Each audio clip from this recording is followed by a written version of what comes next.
మొన్న ఒక క్లయింట్ వచ్చారు. అతనికి టాక్స్ కట్టమని నోటీస్ వచ్చిందట. ఇది మీతో షేర్ చేసుకోవాలనిపించింది.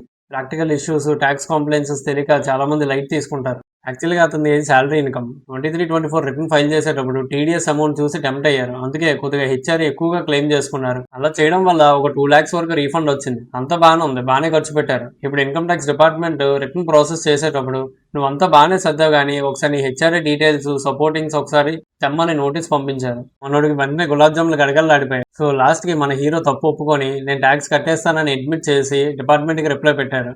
ఇప్పుడు డిపార్ట్మెంట్ నుంచి ఎంత వరకు నోటీస్ వచ్చిందని మీరు అనుకుంటున్నారో గెస్ చేయండి. 2,00,000 వరకు ఎక్స్ట్రా రీఫండ్ తీసుకున్నారు కదా, దానికి మాత్రమే నోటీస్ వస్తుంది అనుకుంటాం. కానీ ఇక్కడ ట్యాక్స్ ప్లస్ ఇంట్రెస్ట్ అన్ని కలుపుకొని 3.7 lakhs కట్టమని నోటీస్ వచ్చింది. ఇంకో ట్విస్ట్ ఏంటంటే పెనాల్టీ అండర్ సెక్షన్ 270A కింద మిస్ రిపోర్టింగ్ ఆఫ్ ఇన్కమ్ కింద 200% పెనాల్టీ కట్టమని నోటీస్ కూడా వచ్చిందట. టోటల్ గా ట్యాక్స్ అమౌంట్ ఎంత కట్టాలి ఇప్పుడు? 3.5 లక్షలేమో ట్యాక్స్, దాని మీద 200% పెనాల్టీ అంటే అరౌండ్ 7 to 7.5 lakhs పెనాల్టీ.